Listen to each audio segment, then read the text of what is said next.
Hello. Today's logical fallacies will be moving the goalpost, which would be when in a discussion about a topic, you bring your points up, maybe even fully explaining or discrediting what they were trying to say, and then they just move the goalpost, saying, "Oh well, what about?" or explain something else a little further or a little deeper. They just keep moving the point and not acknowledging what you just said. They pretty much just ignore it. This is a logical fallacy. It never concedes to, oh, I see your point. I see the fact that you posted or shared, and you're right. That's a fact. I can't dispute it. Instead, they just keep moving the goalpost. So try to recognize when those happen.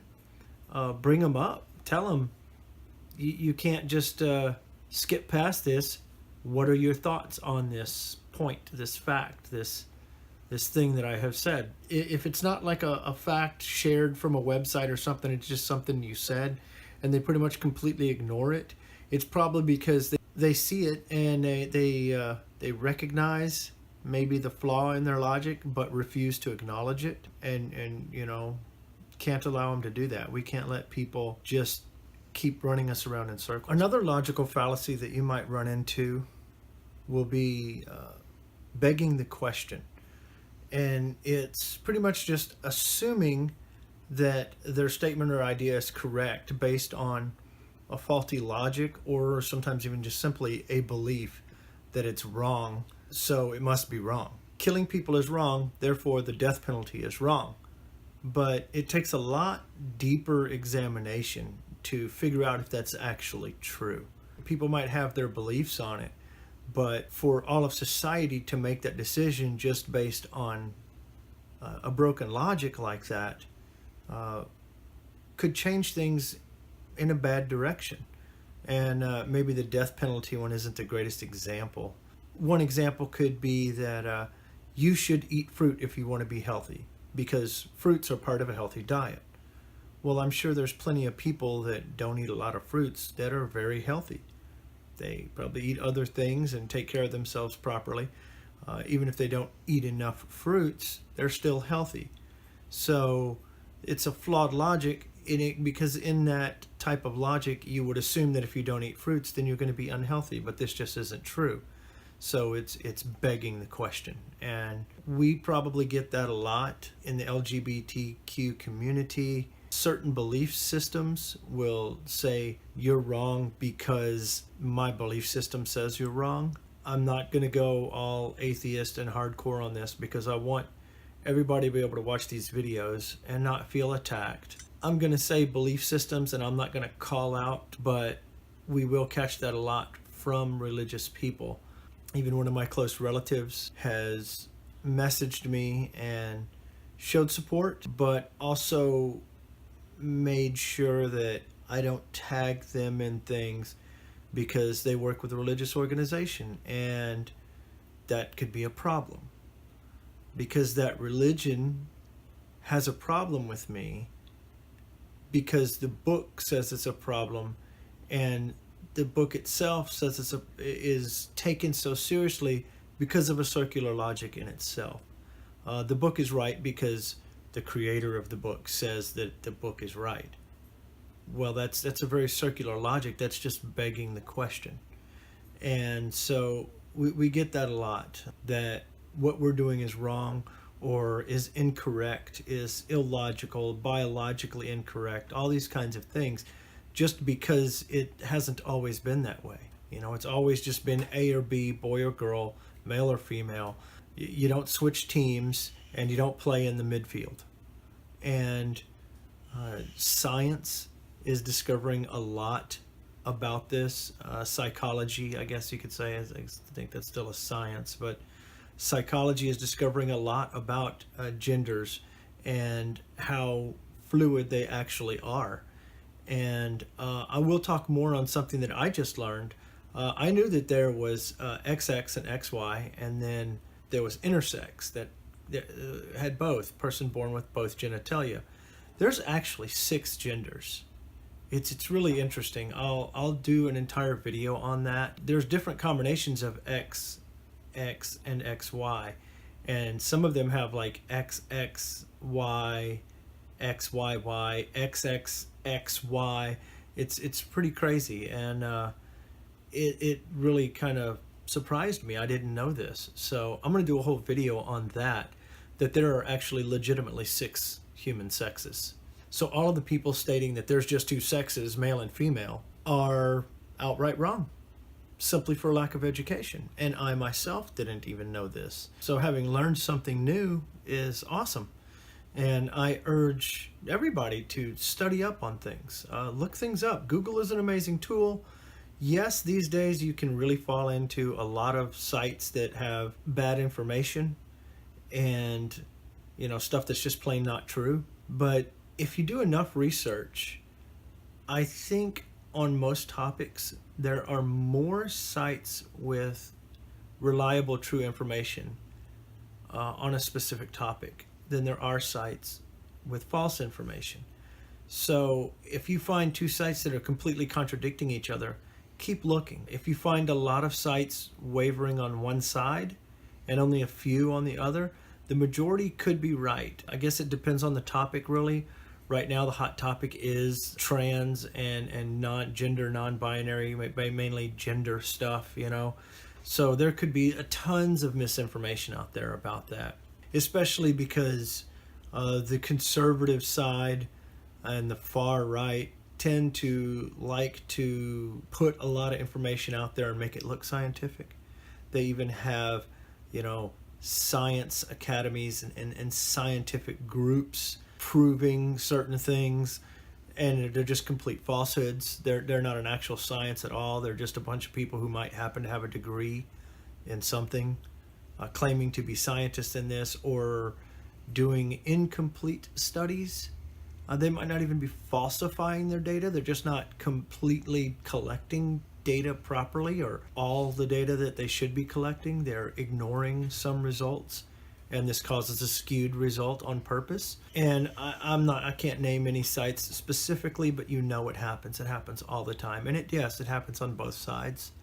But I think the conservative far right side, alt-right even, does it a lot more. Because so many people will just look something up in a fit of anger and frustration, and the first thing they find that agrees with them has got to be true. And look, it's from this credible site. You know, it's from blopblopnews.com. Oh shit, who the hell is that? Bullshit. It's crap, you know? And they don't dig deeper and seek citation. Wikipedia is normally pretty reliable because it's edited by a large group of people.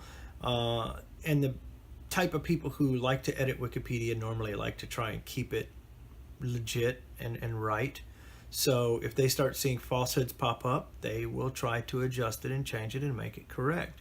Also, there will be citations on Wikipedia where you can follow the link to that, that correlates to said information, other studies and things like that. So talking about all of that, I had a discussion on Facebook on a post. I forget what the post was even about now, but it was about gender, or yeah, I remember now. So I made a comment on a Facebook post that showed a huge graph of all the gender symbols, and it said only 90s kids will remember these 2 genders, and it had the male and female circled, and then there was all the other ones that were there. Of course, there was a shitstorm of mess going on in the comment section. So I made a kind of a lengthy comment. I don't remember exactly what I said, but it started a discussion with a couple of people, but one mainly. And it started out a little bit kind of raspy, but actually didn't get real bad. There was no name crawling. It didn't degrade into a screaming cussing match. And something was brought up that I didn't even know about. Another thing that I didn't know about was a law in California where I guess it's geared toward medical professionals in senior care. If you misgendered somebody enough, or I don't know exactly how much is entailed, but you could be fined or jailed for misgendering senior citizens, I guess, in elderly care. And I think that's actually a little too far to give someone a fine or jail them for misgendering. But I do have to say that I'm not 100% against it because of the lack of understanding of how abuse works. One of America's biggest problems is lack of mental health care. And because of that, we have a lack of understanding abuse and what abuse is. And passive aggressiveness is a terrible form of abuse. It kind of hides itself. It doesn't really come off as abusive if you don't know what you're looking at, if you don't know what's happening to you. So many people are passive aggressive and we just find them raspy or maybe even an asshole or kind of, yeah, that guy's a jerk. That, you know, leaving notes on the fridge about stealing my lunch and stuff is passive aggressive. And even though leaving a note on the refrigerator that someone stole my sandwich seems like a completely legitimate way to avoid what could turn into a bad interaction, simply communicating with people is a much better way to do it.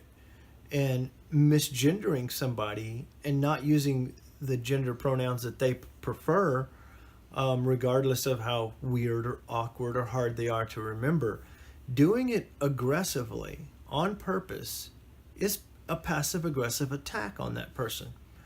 And it's not like physically aggressive. You're not screaming or yelling. It's not what we consider abuse, but it can get that way, especially to a person who doesn't feel like a he.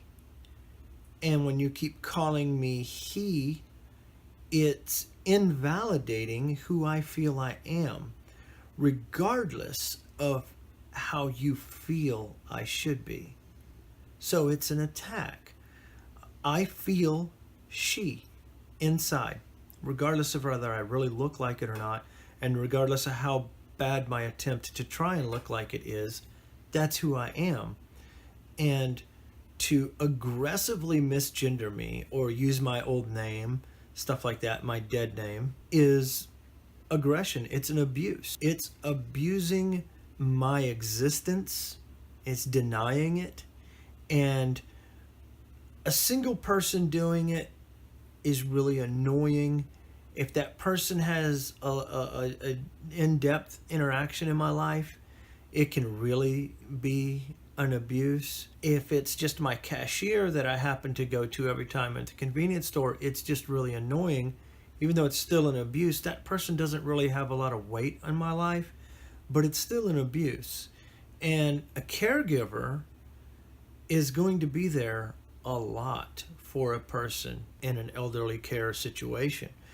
And so this person carries a lot of weight in their life, and they're taking away their personal identity. And this can be quite traumatic if done over a long period of time, and very disheartening, very aggravating. It can make you angry and depressed. And these are the things that we here in America are taking for granted because of freedom of speech. And I really shouldn't do the flying air quotes. Freedom of speech is a real, legit, good thing. The problem is, just because we have freedom of speech doesn't mean that everything needs to be said. And freedom of speech comes with a disclaimer. I have the freedom to retort. You can say whatever you want. And guess what? I can tell you back whatever I want. If you try to tell me that all trans people are going to burn in hell and should be hung, I can tell you that you're a rotten piece of shit and shouldn't be allowed to vote. How about that? One of those ideas is not good for the human race. No matter how much they might think it is, if you were to take and literally wipe the existence of all LGBTQ people off the face of the earth, what do you think would happen in 50, 60, 100 years? They'd all be back. Think about it. Cis, normal, heterosexual people gave birth to us. That's where we came from. This is a thing. This is a natural thing. This is part of humanity. It even happens in the animal kingdom.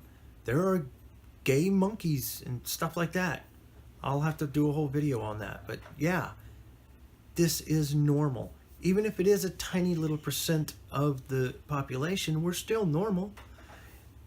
And even if it is a mental illness, it's still normal that it happens. Just like other illnesses that happen regardless of the stimuli that created them. And sometimes that's completely uncertain. Why was, a person born with cerebral palsy? Could be a lot of reasons. It's a genetic defect. Maybe something happened during the pregnancy. Maybe there were some toxins involved. But it happens all the time. A lot of people are born like that. Autistic, cerebral palsy. We have people with diabetes. People born with birth defects, limb defects, can't walk, can't use an arm or a hand or something like that. But we don't say that we should gather them all up and do something terrible to them, even though they are a very small part of the population too. And why should we do that to people with mental illnesses? Why should we do that to people with gender identity crises going on? And we shouldn't.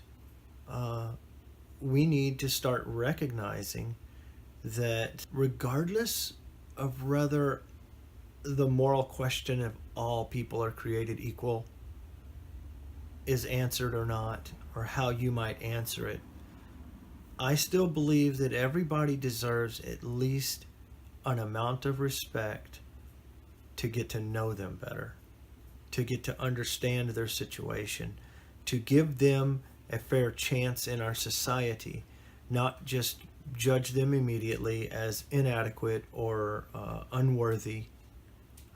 If someone proves that they are unworthy by, running around with swastikas saying that we should kill large swaths of the population just so their preferred gene structure can be the only ones that exist, pretty unworthy of being permitted to have a large say in anything. Things like that just don't work because differences always present themselves. So if the world was to go down that path, there would be no end to the murder of innocents because you would just kill anybody who's different. And it's in the nature of genetic code to be different. So these things need to be handled in a more humanistic way so that we don't go down some terrible paths, and so that we can start to work our way toward an understanding as a human race. The LGBTQ community, the majority of, just wants to have a normal life. I just want to have a normal job, and I just want to, white picket fence, a house, a nice computer, and maybe a big screen TV, things like that. I just want a normal life. I don't need to be super rich, although that would be fun. I don't need it. And I don't need to have, 5 cars, but I would like a Harley. So, and I don't want to be some hero, some outspoken, glorious, fighting the good fight. But I feel like right now I need to at least be outspoken. I need to make some waves and try to help the communication. We need to learn to communicate better. And in that Facebook post that I mentioned earlier, me and the other person actually communicated quite well. And by the time it was all over, even though we disagreed on a few things, we had each apologized to each other for coming across a little harsh. Because I came across, he came across maybe a little-ish harsh in the beginning, and I kind of snapped back, but not too bad. And later on, he realized that, I apologized because you probably do deal with a lot of terrible bigots and horrible people. And so it's just a knee-jerk reaction for you to be defensive. And so I apologize if I came off a little harsh.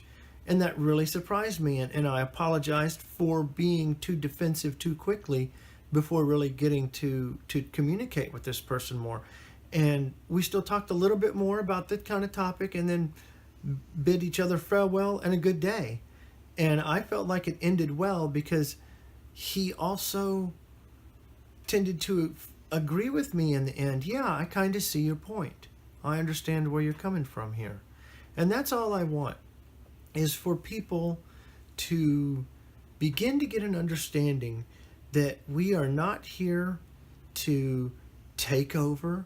We're not here to ruin your lifestyle. We don't give a rat's ass about your lifestyle, what you do with your life. We ask that you do the same for us. And just let us have jobs and health care and insurance and, homes and safety in the same cities that you do, in the same places you do, in the same way you do. That means we want to go shopping without getting looked at funny or spit on. That means we want to be able to walk into any restaurant or convenience store without getting stared at or told that we're sinners or laughed at or bullied.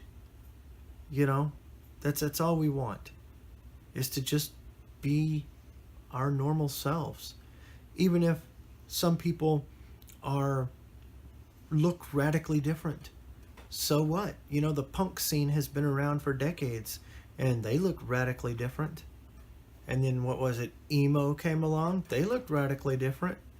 But nobody was spitting on them and murdering them just because of the way they looked or because of their life choice. So we've really got to learn to accept that people are going to be different from us. And they're going to look different from us, and they're going to act different from us, and they're going to talk different from us. And we need to get back to the good old America that used to celebrate these kinds of things. We really do. And we need to learn to be more accepting of our fellow Americans, because we are all Americans.